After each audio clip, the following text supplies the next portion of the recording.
लेकिन मैं आपसे सुनना चाहता हूँ क्योंकि आपकी बातों पे लोगों को ज़्यादा यकीन होगा।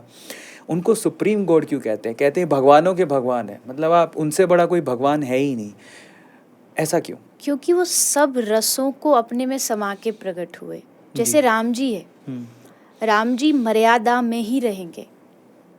राम जी की अपनी बहुत सारी मर्यादा कहते राम जी जब चलते थे तो एक हाथ के बराबर इतनी ही नज़र रखते थे, उससे आगे नहीं लेकर के जाते थे। भगवान नरसिंह जब पैदा हुए तो वो एकदम क्रोध रूप में आए। वामन जब आए तो कुछ समय के लिए आए, दान लेने आए, लेकर के चले गए। पर कृष्ण जब आए तो वो सब रंगों को साथ लेकर के आए। जब उनको गंभीर होना है, सीरियस होना है, तो वो कुरुक्षेत्र की भूमि में एकदम सीरियस हो गए। युद्ध लड़ना है तो साम दाम दंड भेद अपनी रणनीति बनाई और उसको पूरी सीरियसनेस के साथ निभाया। लेकिन वहीं जब कृष्ण ब्रज में है तो कहाँ उनमें सीरियसनेस दिखती है? मस्ती है, मौज है, आनंद है, खुशी है, नाचना है, गाना है। तो हर एक, इसलिए भगवान कृष्ण को 64 कलाओं का अवतार कहा जाता है। सबसे ज़्यादा, जैसे भगवान में अलग अलग कलाएं होती है, तो भगवान कृष्ण में सबसे ज़्यादा 64 कलाएं मानी जाती है। वो उनमें है, वो और किसी में, इसलिए वो पूर्ण अवतार है, पूर्णता है। सच्चाई, सत्य की बात आएगी तो वो पूर्ण होंगे। झूठ भी बोलेंगे तो पूरी पूर्णता से बोलेंगे उनका झूठ भी सच है।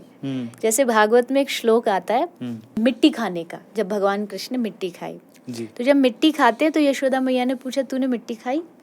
तो भगवान कृष्ण ने कहा नाहम भक्षित वानम्भ सर्वे मिथ्या भी संशिना। तो इस संस्कृत के श्लोक का मतलब नाहम, नहीं खाई।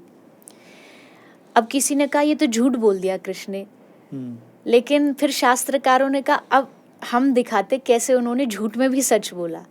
तो संस्कृत में व्याकरण में संधि विच्छेद होता है वर्ड्स का, तो ना को अलग कर दिया। ना अहम भक्षित वानम्भ, मतलब ना मैंने ही मिट्टी खाई। उसका अगर हिंदी ट्रांसलेशन अगर एक भजन से करूँ तो एक भजन सबने सुना होगा, मैया मोरी मैं नहीं माखन खायो। बट उसमें कृष्ण क्या कह रहे हैं? एक तो कह रहे हैं मैं नहीं माखन खायो, एक कह रहे हैं मैया मोरी मैं नहीं माखन खायो। तो वही संस्कृत में है, ना हम भक्षित और ना अहम भक्षितवान, मैंने ही खाई है। तो इसका मतलब कृष्ण के झूठ में भी सच है, क्योंकि कृष्ण है सत्यम परम धीमहि सच्चिदानंद रूपाय। कृष्ण के 3 गुण हैं, सत, चिद, आनंद।